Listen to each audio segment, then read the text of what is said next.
gather round and have a ball. Greetings from Castle Goring, from Mickey, Aurora, and from me. Well, I'm going to start off with a correction. Well, hello. I'm going to start off with a correction because the other day I erroneously conflated two separate television programs, Dispatches and Panorama. I was referring to Panorama when I referred to the downfall of the Emperor of Ethiopia and the Shah of Persia. Thank you for the 102 people who noticed the error. Much appreciated. Now, having said that, of course, they're both very similar programs, but still, I should not have conflated them, and I did, so naughty me. Now, before we start, I'm going to say that I had a wonderful time the other evening at the 6th anniversary party to celebrate the opening of the Mandrake Hotel in Fitzrovia. It is regarded as the chicest boutique hotel in the whole of England. It is owned by the Fustock family, who are a very eminent Lebanese family. They are a wonderful family. They're actually, some of them are connected to the Khashoggi family. And they had a marvellous party there the other evening. And Rami Fustock, who was my host, his mother is the very celebrated sculptress Bushra Fakouri, whose elephant, the man holding up the elephant, Dunamis, was for several years outside of the castle here and is now at the in front of the AstraZeneca building in Cambridge. Fabulous party. So I'm going to ask that a clip be posted about that now.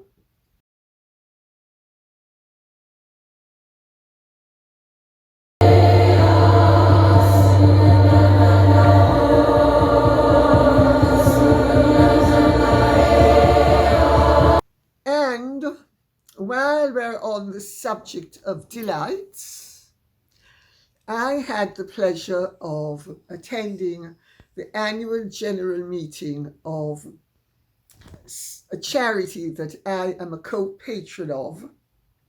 And I'm going to ask that a photograph be posted of the other patron with me and one or two other people who were in attendance.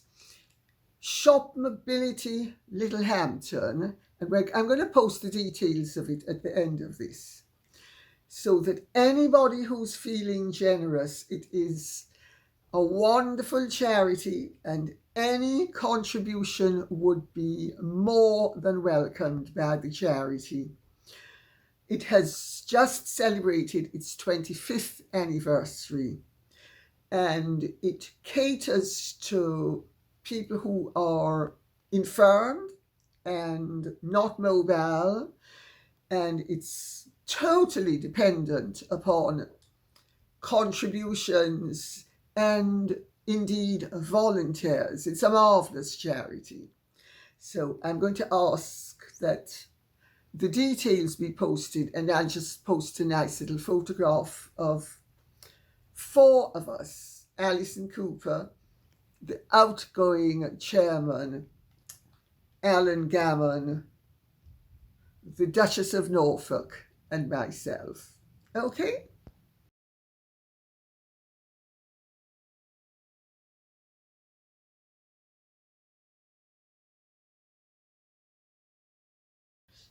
And now we're going to plunge in with the King and Queen's visit to Paris before we get on to the rather more controversial subjects, because it actually ties in very neatly as a result of the hosts, President and Madame Macron. You will see why they tie in so elegantly and eloquently a little bit later. Indeed, within the controversial aspects that we will be discussing. But Charles and Camilla flew into Paris. They were greeted.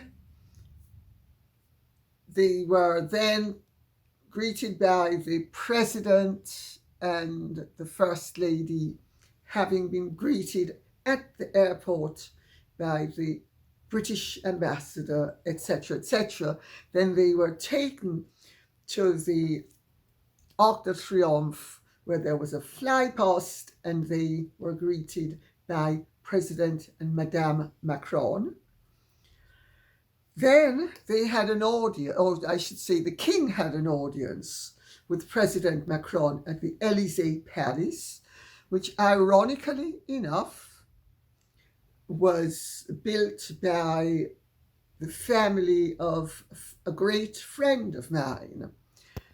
It was built for the Comte d'Evreux, who was actually a very famous French general called Louis-Henri de la Tour d'Auvergne. The de la Tour d'Auvergnes are one of the families that were étrangers, which means they were acknowledged as royal but not French royalty. And they played a huge part in the French nation's history. Beautiful palace, completed in 1722. Then the King and Macron went to the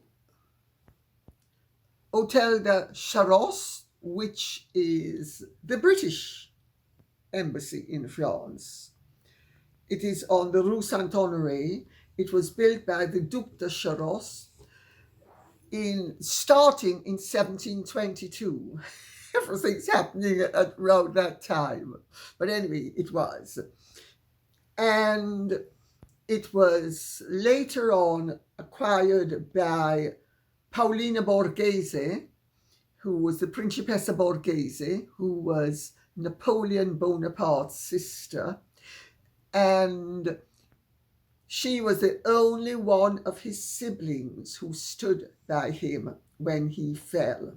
She actually sold the Hôtel du Charros and used the money, and incidentally, the Duke of Wellington, the first Duke of Wellington, he became the English ambassador to France. And he bought it for the sum of 861,000 francs, which was a vast sum of money in those days, in August 1814. sorry, just out by a century. And she sold it with everything except the Borghese pictures. So it has the most fabulous Empire furniture, all of which is still in situ. So there's a tradition that on a state visit, it was started by Queen Elizabeth II, that on a state visit, the President of France plants a tree in the Hôtel du Charros, which in the grounds, I should say, not in the building itself. And then there was also a state banquet at the Chateau de Versailles. It was preceded by a concert by the Orchestra de Chateau de Versailles, which is a fine orchestra, and I'm sure all of you know that the King loves music. It was in the Chapel Royal. And then there was a state dinner. So, very busy first day. Let's put it that way. And now I will plunge in with the questions. Montgomery D. in Gibraltar says, Dear Lady C, your book, Diana in Private, was a chart-topping bestseller. It cannot be gainsaid that you were the first to throw light on the late princess's fragile and febrile state. I love it. Thus, your revelations were electrifying. Were you, early on, aware that you were letting off dynamite? I love it. And what is your view of the vintage reader comparing Tina Brown's interpretation of Diana being to blame for rumbling Fergie and what she quoted you as saying in Diana in Private? This seemed to exonerate Diana of responsibility. Well, that's more than one question, so I'm going to take the first, if I may. Was I aware that I was letting off dynamite? No. I thought it was going to cause waves, but not a tsunami. I was very gratified that it caused a tsunami because, of course, all those delicious waves washed up into my bank account, which was heaven on earth. So, now the second part of your question is, and I had to refer to the vintage reader, whom, incidentally, I have to say, I think she's a capital girl, isn't she? Very interesting and very measured. Yes, she is comparing and contrasting my books, well, certainly my Diana in Private book at this stage, with Tina Brown's The Diana Chronicles. Well, of course, there are substantial differences between me and Tina Brown. I'm not a journalist. Tina Brown is a journalist. Tina Brown has the benefit, as a journalist, of going over all the author's works. And you notice I've made a distinction between an author and a journalist. I am a writer of books. Tina is a writer or an editor of articles. There's a huge difference. And occasionally she collates all the information, cobbles it together, comments upon it, and produces a book, which she did with the Diana Chronicles, which was, I have to say, I've never read it in its entirety. But anyway, I've read her last book, something to do with the royals, which I thought was very competent, and she certainly knows a lot of people, and she has a lot of contacts, and she's good, but she doesn't get she doesn't get there first. She gets there in summation, while I got there as the groundbreaker. She says, evidently, in her book, that Diana basically threw Fergie to the wolves over the announcement of the separation. In my book, the Diana in Private, not the original version, in the paperback version, so it's not in the hardcover version, it's in the paperback version, I state that the announcement of the separation was made by the palace, and that I have proof positive of that in the form of a letter from the palace. Now, I get why the vintage reader would have thought that maybe I and Tina were disagreeing with each other, because that's there in writing. But I wrote that in summer of 1992. If I remember correctly, it was published in September. My paperback version was published in September of 1992. So I had to be very careful what I said.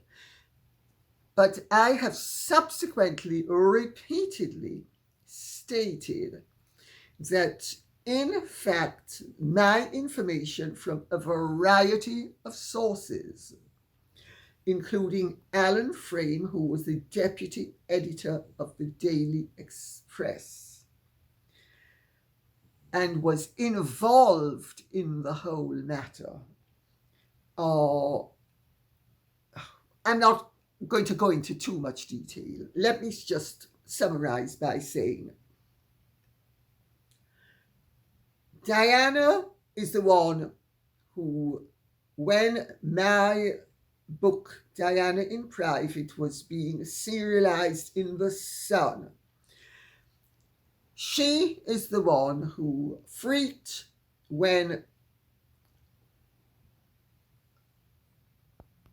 I mentioned that James Hewitt and she were confidants. And she is the one who leaked the information that Sarah and Andrew were going to be separated. It had been planned that they would make an announcement. There was some uncertainty as to whether the announcement would actually be made, because Andrew was not keen on a separation. But Diana and Fergie had cut a deal together that they would both depart at the same time. And Diana is the one who used Sarah as a canary to test whether there were noxious fumes in the chimney. She is the one who leaked the information that Sarah and Andrew were planning to get separated, as indeed were she, even though Charles didn't know it. She and Sarah were planning together to leave together. So Andrew was in on what was happening with them being Sarah and himself. But it's an open question as to the extent of Andrew's knowledge where Diana and Charles were concerned. And I don't want to get into that for many different reasons, not the least of which is I don't intend to say anything to cause conflict between the brothers. It's totally unnecessary. We're speaking about 30-something years ago. And Diana leaked it. And Nigel Dempster said it's not true. And Diana is the one who got Andrew Morton to leak it after Nigel, who was the gossip columnist for the Mail, had point blank refused to believe it. And the rest is history. It was revealed Diana asked James Hewitt to deny that she and he were lovers. He denied it. He was then carpeted by Gordon Birdwood, who himself told me that he carpeted him, and said, "You've got to backtrack on this." And he tried to get Diana to issue a statement confirming that he had spoken at her behest, and she refused to do it, even though she knew it was going to destroy his career and indeed his reputation and his life. So that is what happened. That is how it happened. But when I wrote my book, the updates for the paperback version in summer of 1992, I had to be very measured as to what I said. Had I said that I knew as a fact that Diana had leaked this information and thrown Sarah to the wolves, Diana could have sued me. She most likely would have sued me, because I was not going to be able to stand up in a court of law and prove it to the satisfaction of a judge and possibly a jury, because in those days, libel trials were done by jury. So I had to be really careful what I said. So that's really the backstory to what happened and how it happened and why it happened and why I said what I did. Because by making it clear that the palace were the ones who made the announcement, I was actually making it clear to the extent that I could at the time that this was not an innocent activity, but that Sarah had been set up. I simply couldn't say that she had been set up by Diana. And I couldn't go into the fact that the palace were also desperate to use Sarah and Sarah's rough ride that she was enduring by that time as a warning to Diana that she'd better stay married to Charles if she knew what was good for her, because she wanted out. They didn't want out. The palace wanted her to remain. Charles wanted her to remain his wife. Queen Elizabeth II and Prince Philip wanted her to remain within the marriage.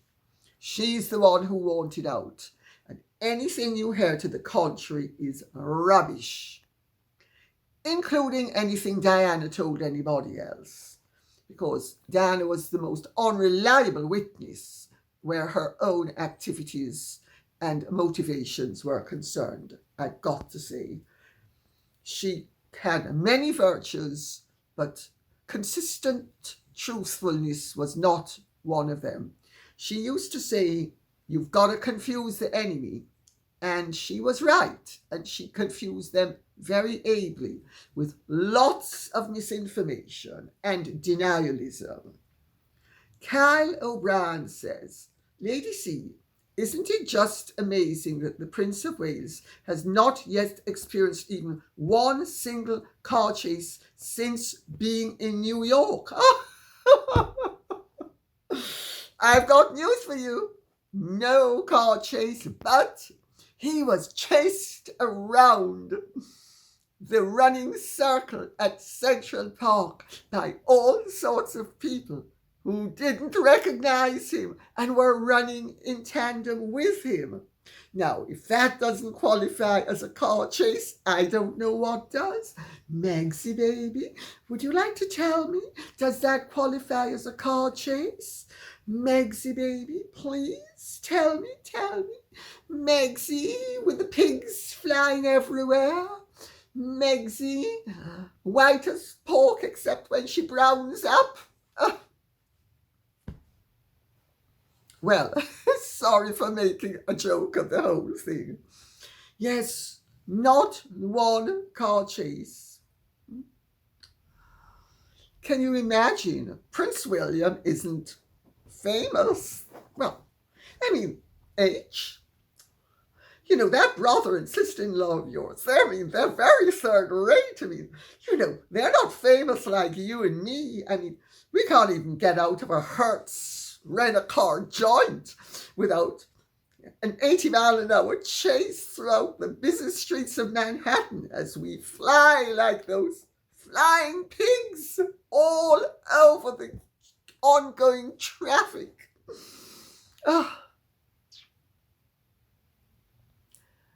You see, William just isn't famous enough. He's not like H&M. They need constant protection. They need to be IPP. They need constant 24/7 security. Gosh, doesn't this just shine a light of reality on the pretensions of the Sussexes? Anyway, to continue. Why, he even admitted to going on a run in Central Park on Tuesday morning. No issues there either. No, can you imagine? All those people running with him, and not one of them stalked him. Oh, what's the world coming to? There wasn't even back grid there to snap him. Cheezel is smiling.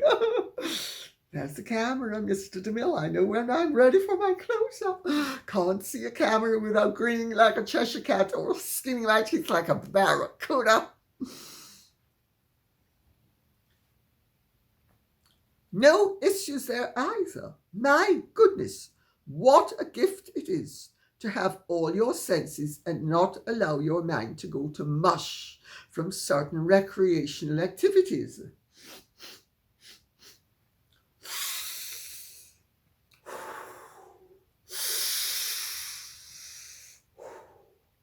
Doria, there's nothing like a good spliff.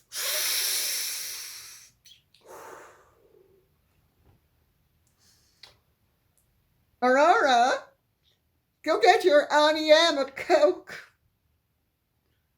A Coca-Cola. Your Auntie Em wants to drink some Coke. And after she's drunk some Coke, maybe she'll see if she needs anything else to sort of stop her nose running. The way Prince William's feet were running. I also would like to applaud William on his comments while visiting during Climate Week and making sure they weren't overtly politicized, especially in avoiding being a Greta Thunberg and being solely doom and gloom. He is encouraging people to be hopeful. Bravo. Cal O'Brien, you're absolutely right. I actually am a great supporter of William's Earthshot initiative. I think that climate change is a huge issue. I think it's also in danger of being hijacked by certain entities in an unacceptable way. In fact, it's not in danger, it has been.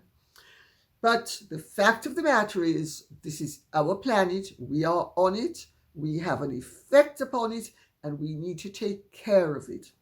And everything Earthshot does, that so far that I can see, is responsible, regenerative, and not sensationalistically politicizing, which would be a huge mistake to make, if only because one could use two words that would actually shine quite an objectionable light upon some of the more extreme rhetoric.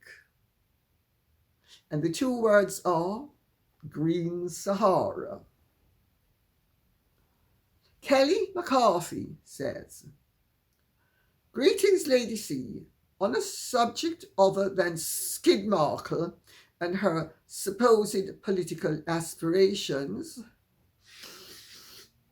I am wondering if you can shed some light on the recent revelation that the Getty family is allegedly donating very large sums of money to Gavin Newsom, presumably for a 2024 presidential run.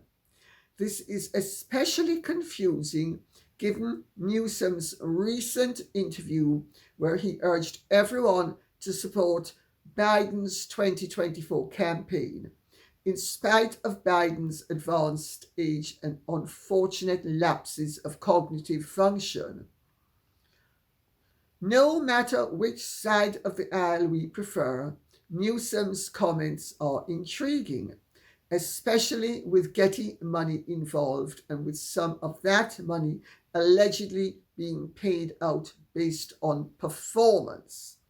Since you are generally a more reliable source than the mainstream media, thank you. I try. I hope you can provide us with some insight. Much love to you and the beautiful girls from Virginia Beach, USA." Kelly McCarthy.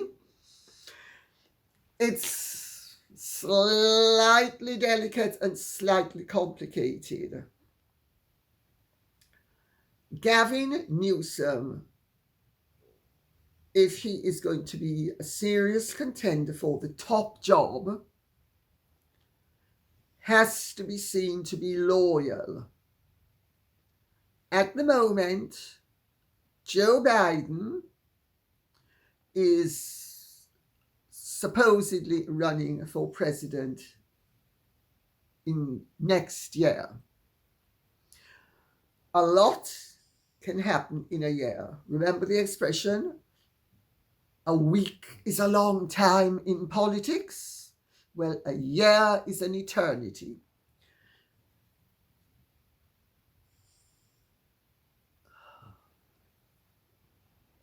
Yes, the Gettys are evidently bankrolling and have previously bankrolled Gavin Newsom.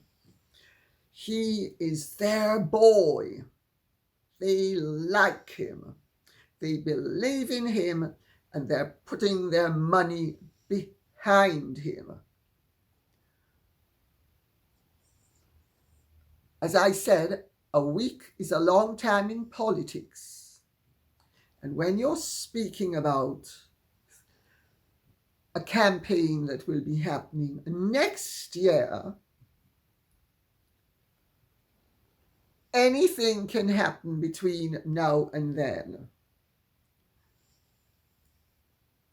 So it's a case of they're getting all their ducks in a row. They're just doing it behind the scenes in the hope, as opposed to expectation,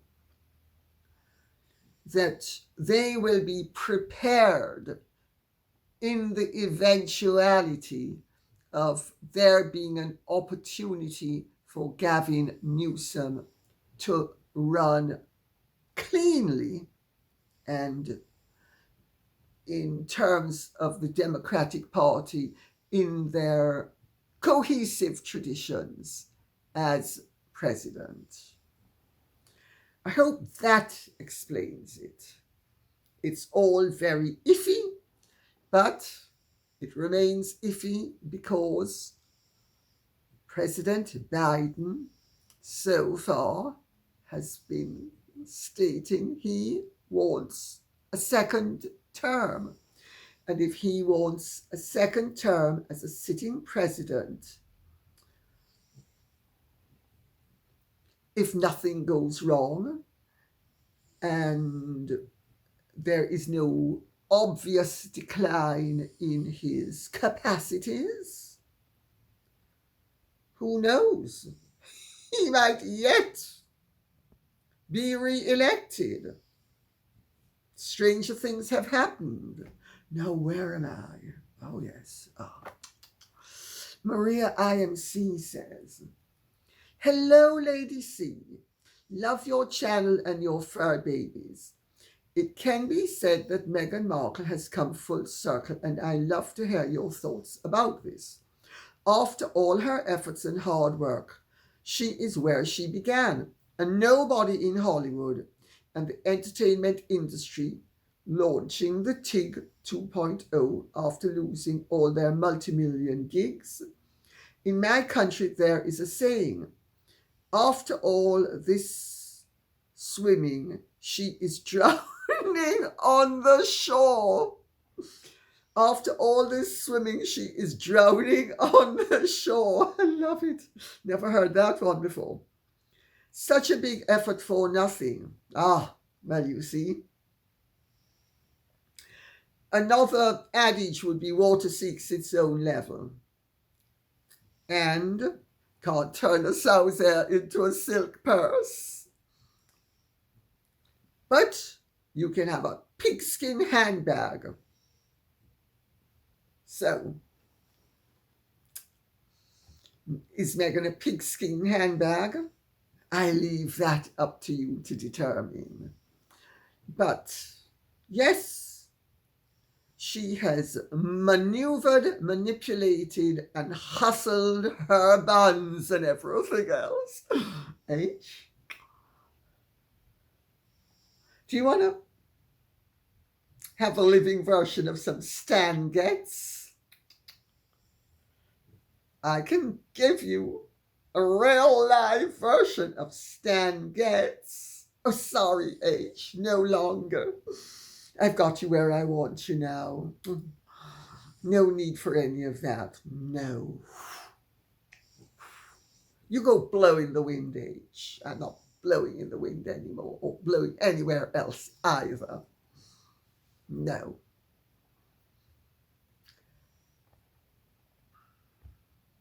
Yeah, she's back where she started. But better known, a lot more unpopular, still hustling those buns, still trying for the main chance, and having made some money. Not as much as they would have liked, but they have made some money, and she is like a juggernaut.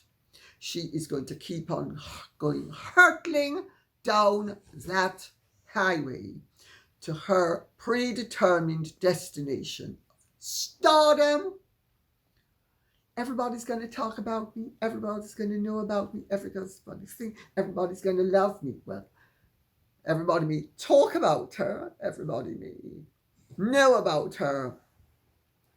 The love bit is what's lacking, as is the bit that begins with F. So she's not famous, she's infamous. And she's worked her way from a life of security, ability, approbation, privilege, and protection into the glare of Hollywood hustle. Clever girl, don't you think? Gosh. Valerie Mans says, Dear Lady C, it's not only Russell Brand that is under this type of attack. Tim Ballard, the gentleman who was the man who saved thousands of children over the years and the man on whom the movie The Sound of Freedom was based, now has 7 women who have come forward to claim he was inappropriate with them. Mr. Ballard, by the way, said he was thinking of running for Congress in the USA the day before these 7 women came forward. Well, I'm going to read out something that Eleanor de Freitas has written because it's a totally appropriate comment. The 10 Commandments are for men, women, and children. We are all commanded not to lie and bear false witness. The tongue, according to St. James the Apostle, is 3 inches long, but can slay a man that is 6 feet tall. I think we don't need to compete with St. James the Apostle. He said it so well. You know, what is happening today is nothing unique. Throughout history, mankind has had to fight for any human rights it has managed to achieve.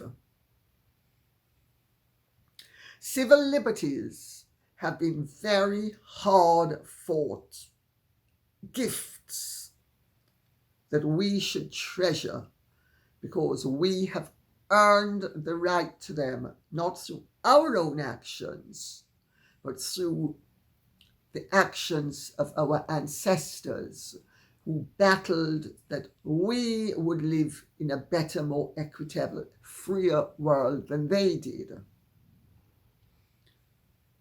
But the reality is, politics and politicians are a dirty business. Politics is known to be a dirty business. And most politicians, to quote Lord Acton, power corrupts and absolute power corrupts. Absolutely. I'm not saying all politicians are corrupt. Some are definitely not. But very few politicians will put their principles before their careers, which means that ultimately they are, to an extent, going to sell themselves, their principles, and us out.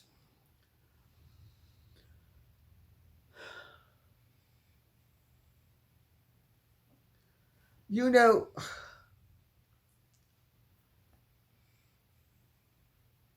what is really interesting is the comments that people have been making in terms of Tim Ballard and especially Russell Brand. I saw Megyn Kelly on the Dan Wootton show the other evening, and she was fulminating about Russell Brand and a 16-year-old girl. She was otherwise quite reasonable, but on that topic she was white hot irrational, really, because she seemed to make no allowances for any possibility except that the girl was 16 and Russell Brand was 31. But I'm going to take us a little way back to what my researchers have uncovered, because evidently the texts that are used on the TV show, which were not completely blocked out, show that in fact the objection that was raised against Russell Brand was not that such cooperation as they jointly gave was not consensual, but that Russell Brand entered the war zone without wearing a helmet. Well, I mean, I think you can see why suppress evidence the way the television company was trying to do. Why twist things? Now, I don't want to get into the minutiae of this, but I am going to make one or two observations because we are living in a very dangerous world where people who in previous generations, including my own, were regarded as adult enough to fight wars, get married, have children, are now being infantilized as if because we have now entered the sphere of civilization where the diktat is that you are a child until you're 18. Even though the word child refers to, because you're born as an infant, then you become a toddler and a baby, then you become a child, then you become prepubescent, then you become pubescent, then you become post-pubescent, and you're a teenager. I never met a teenager who wanted to identify as a child. But, of course, on the one hand, you have the infantilization of people who, until very recently, were supposed to be responsible for their own actions, and still are when they commit serious crimes, because the United States of America is, without any compunction, tries minors as adults when it suits them. So let's be very clear about the realities of this, shall we say, ethos of the age. I'm going to use a few examples. Dolly Parton, whom I'm sure we all know and love. When Dolly Parton was one of 12 children, she was number 4. Her mother had all 12 children within a 20-year span, starting at the age of 15. If I'm not mistaken, the mother was 14 and the father was 16 when they got married. And she produced her first child at 15 and he was 17. And Dolly Parton is on record as not only admiring her mother greatly and actually saying that her mother and her maternal grandmother are the ones to whom she owes the debt of musicality, but that her father, even though he was illiterate, was the smartest man she's ever run across. So they were wonderful, self-respecting family people who reared their 12 children very well, and look at the tremendous, not only success Dolly Parton has been as a performer, but as a human being.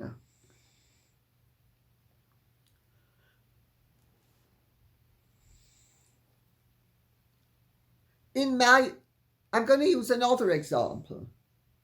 Princess Ira von Fürstenberg, the sister-in-law of Diane von Fürstenberg, as they say in America, but otherwise in Europe they'd say Diane von Fürstenberg. Sister-in-law, because Diane von Fürstenberg was married to Ira Fürstenberg's brother Aegon, whom I knew slightly. Their mother was an Agnelli, Gianni Agnelli's sister. So tremendously rich, tremendously grand. She was married at 15 to Prince Alfonso von Hohenlohe-Langenburg, who is a descendant of Queen Victoria. The Hohenlohe-Langenburgs are one of the most eminent families in Europe. She produced her first child at 16. If that's not enough to show you that the Meghan Kellys of this world really should stop infantilizing everybody. Royalty was systematically married at 14, 15, 16, 17, 18. One of my first cousins was married at 14, produced her first child at 17, was happily married and treasured throughout her life, and died recently aged 90-something. Her life was an outstanding success. Her children were all outstanding successes. She was a pillar of decency and respectability. My mother's first cousin, Arlene, was married at 14 as well, but she eloped. The other cousin, my first cousin, did not elope. She was married with her parents' approval at the age of 14. She was mature at 14. My other cousin, first cousin once removed, she eloped. Another cousin of mine, another one of my mother's first cousins, eloped at 16, had her son at 17. You know, maturation points are not set in stone and certainly should not be the subject of fashionable diktats, especially when we live in a world where children are allowed to do pretty much what they want. Schools are allowed to give birth control to children without the parents' knowledge, consent, or approval. And I could go on, and I'm not going to. I think you get the point. So at the very moment that parental authority has been eroded and children or minors or teenagers and young people are given liberties legally that they never used to have. On the other hand, you have this infantilization of it's bizarre, it's contradictory, and I'm going to leave you with a few thoughts about youth. I think it might be fruitful to start with President and Madame Macron, covered in glory, covered in honor, hosting the King and Queen. Macron respected and revered throughout the world in many quarters. Brigitte Macron, regarded as a fine first lady in many quarters throughout the world. Let's remember, they met when he was 15 and she was 40. They started a relationship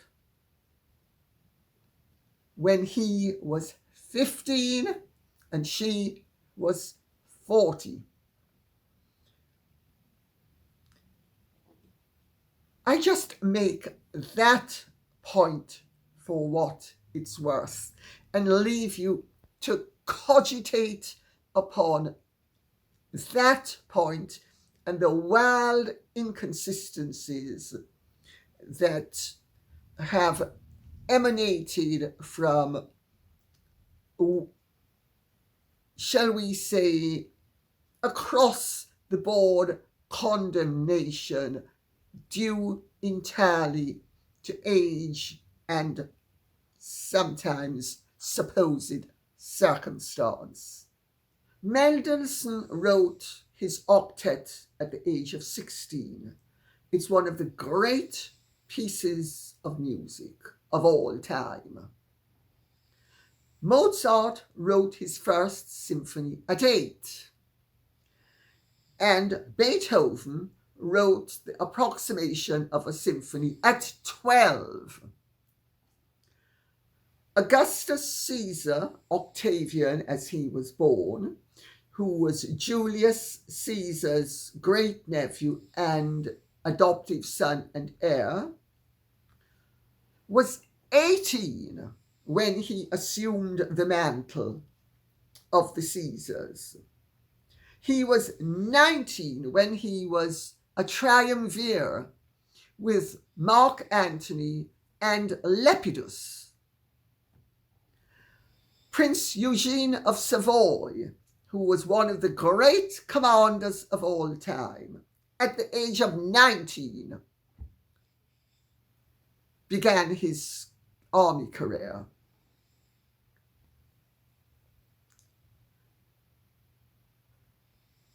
I make these points for a simple reason. I would like to ask the mother of a 16-year-old who is throwing herself at a rock star, why is she not at home in bed with you? Why is she allowed to be out and about? That's what I would like to know. I think if we want to protect our young, we need to instill proper values in them. And notwithstanding that fact, young people manage to break bounds. I know. I used to do it as well. All my friends and I used to do. We were very naughty.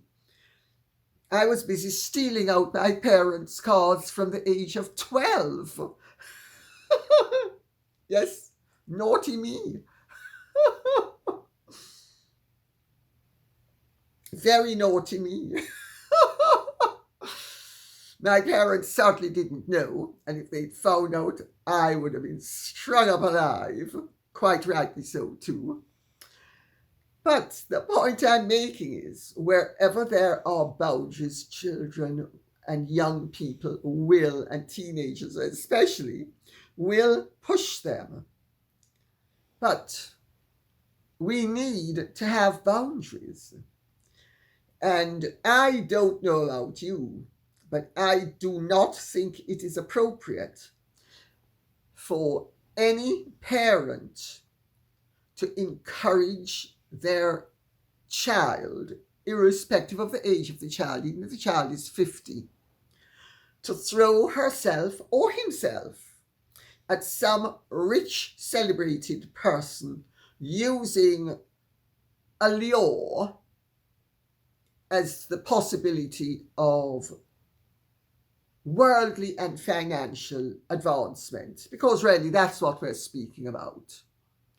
Because all these people who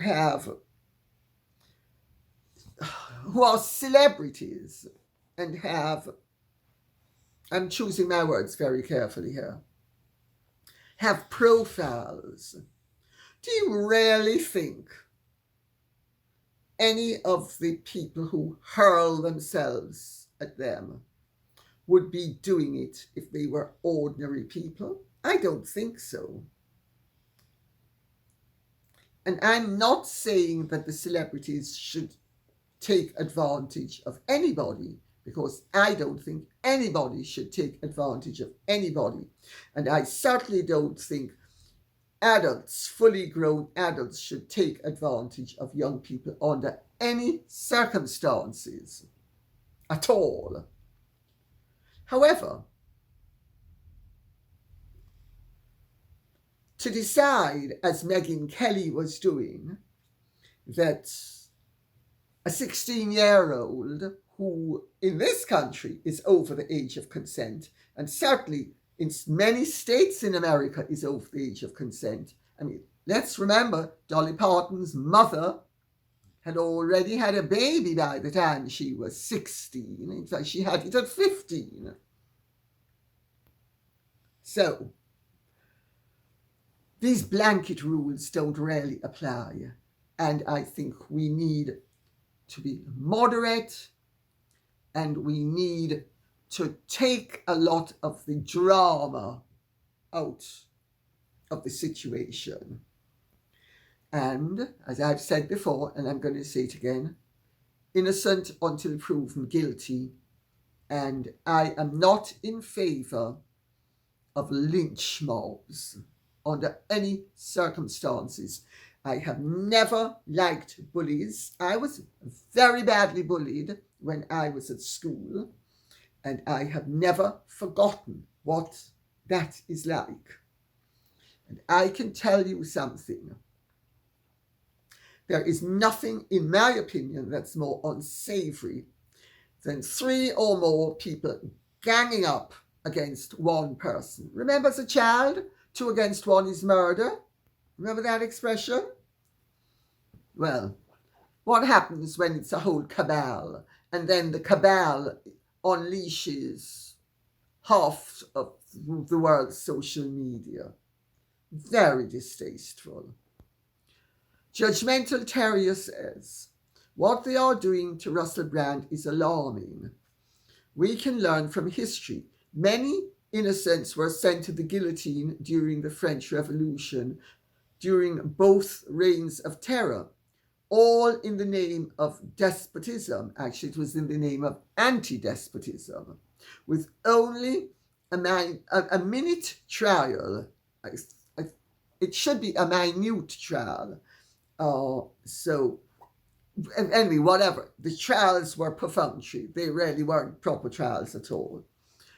And sentencing by the same jury, usually immediate sentences, all sentenced on mere allegations of trumped up charges or merely saying they were royalists while they were drunk.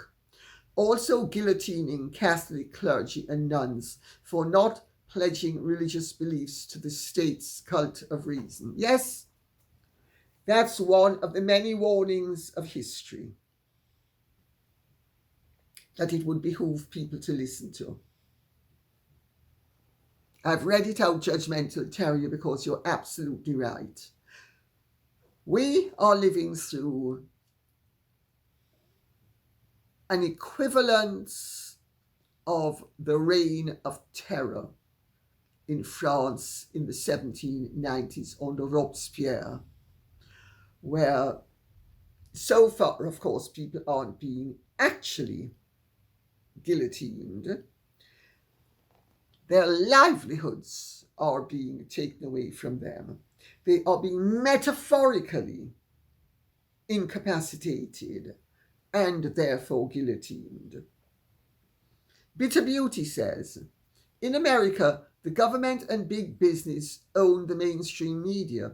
If Brand was American and the current situation arose, I would have no doubt it was a coordinated effort to destroy his credibility and career, effectively shut him up permanently.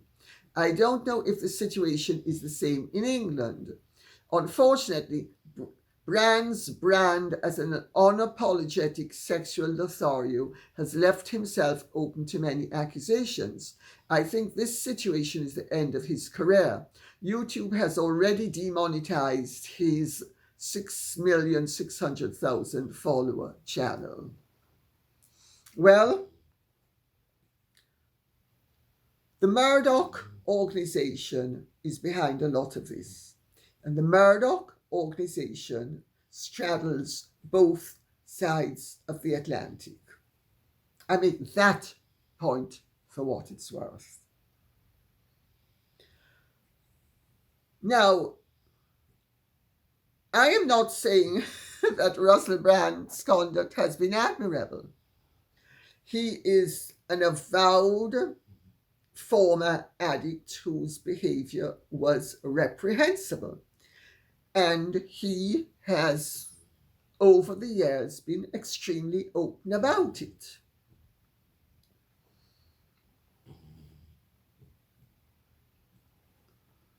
If you think that it could be done in America, but it couldn't be done here, you're quite wrong, my dear. There is tremendous cooperation amongst various segments of the establishment in this country, even when they appear to be on opposing sides of the fence. They join forces if they feel that their privileges and their entitlements are being threatened by anybody else or another party. So the fact that Russell Brand has become very political, and this is now taking place when he is political, but didn't take place when he was actually active. He's now a happily married man. He's now in a 12-step program. I saw that Georgina Bailey, the granddaughter of Andrew Sachs, who incidentally, I knew Andrew and his wife Melody, her grandparents. Andrew was Manuel in Fawlty Towers, which is a great TV show that was a huge hit in Great Britain for many years. And there was that really rather distasteful incident that has already been brought up, so there's no harm in bringing it up again, where Russell Brand on Jonathan Ross's program phoned up Andrew Sachs and said that he had done naughty things with Andrew's granddaughter, Georgina Bailey, which devastated her life, damaged her relationship with her parents and grandparents. But she has said she does not think that Russell Brand is guilty of the particular act that he has been accused of. She doesn't think he has it within him. And she says that once they were both in the 12-step program, or he was in the 12-step program, he made amends with her.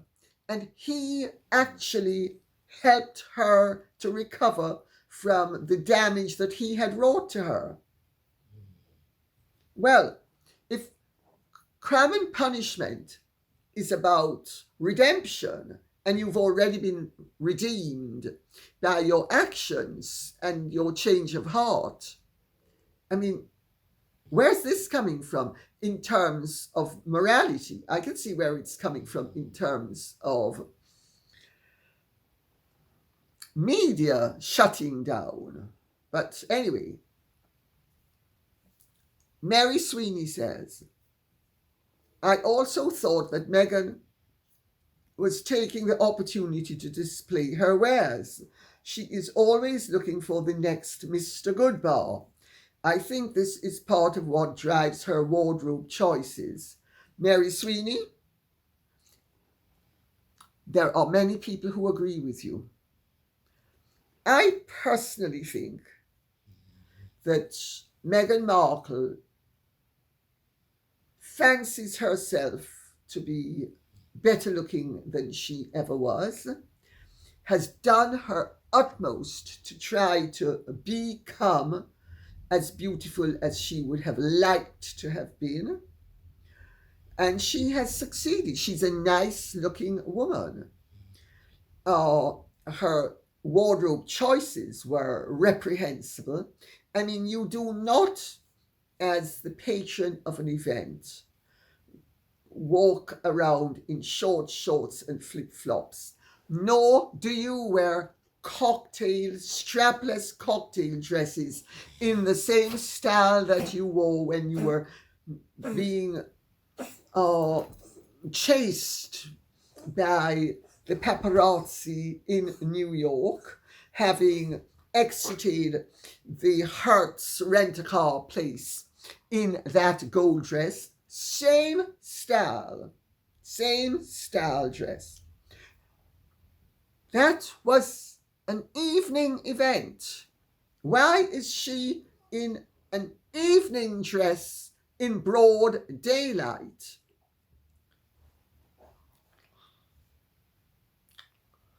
Check out these wares. Don't you think I'm just gorgeous? Do you think I can interest you in a little, well, would you like to be interested? I can show you a good time. I know what a good time is all about. Yes, I do. And even if I'm not going to act upon it, I'm going to give the message that come hither. Come hither. Oh, but you've got to have money, and you don't have to have class. I've got enough class for both of us, but you definitely got to have money. I think it's called hawking your wares. Now, I say that as somebody who, and I'll come clean, has all my life taken a certain amount of pride in having been regarded as good looking and dressing in keeping with, I suppose you would say, the expectations of what well-dressed, good-looking women should present themselves in. I mean, I had a beautiful mother. I had a very good-looking, handsome aunt, both beautifully dressed at all times. My sisters dress well. All my life I've been told I dressed well. And I suppose you could say I have traded upon my looks to a point. I used to be a model. When I'm going out, I make sure I scrub up well. So, but there is a difference between honoring that which God gave you and respecting it and living up to the obligations socially that are demanded of you because of the gifts you have been given, and hawking your wares. One does not hawk one's wares, ever. Ashen Kedra says, Dearest Lady Colin Campbell, a question. What are your views on a separate Sikh state, Khalistan, and the shooting of Sikh leaders across Canada and England with the Indian government purportedly behind them? This leads on to my second question. What are your opinions on the Indian royal families? Should they still be recognized by European courts like they once were? And should India have kept her princely states? I look forward to hearing your views. Well, I'm going to end with this because it's a really welcome change of pace. It would be very nice if there could be a separate Sikh state. I don't think there's going to be. I don't think either India or Pakistan would allow it, especially India. But there should have been a separate Sikh state. Let's remember that India has been extremely, as the Jamaicans would say, grabinicious. Remember what they did when Hyderabad did not want to be a part of the Indian Union? They simply absorbed that state, which is, if I'm not mistaken, larger than France. As for the shooting of Sikh leaders across Canada and England, interesting, isn't it, that when India does it, there's no hue and cry, and in fact, to a large extent, with few exceptions, it's sort of buried. But when states that the West would not be so friendly with are accused, rightly or wrongly, of similar dubious acts, everybody's up in arms about it. Well, if India is doing it and we are consistent, we need to impose sanctions on India. It's not going to happen. I just make that point for what it's worth, if only to show the hypocrisy of the whole business. What are my opinions on the Indian royal families? Well, I know some of them. Yesterday's men, I'm afraid. Indira Gandhi behaved very unconstitutionally, and it's a grave injustice that she actually stripped the princely rank of its rights as well as its privileges, because they voluntarily entered a union that she then peremptorily stripped them of any of their vested interests that protected their positions and indeed acknowledged the rights that they had surrendered. So she was totally unethical. But the time to have rolled it back would have been in the 1970s. I think it's a little bit late now. And as for the European courts acknowledging the princely families, well, some of them are friendly. For instance, the Jaipurs are friendly with the royal family here. I know this is a fact. I knew Aisha Jaipur, and I have friends who are friendly with the Jaipurs. And for instance, the Rajmata of Jaipur, the present Rajmata of Jaipur, was at Prince Charles's wedding with Camilla. And I know this because we were all together after the wedding at a friend's house. So,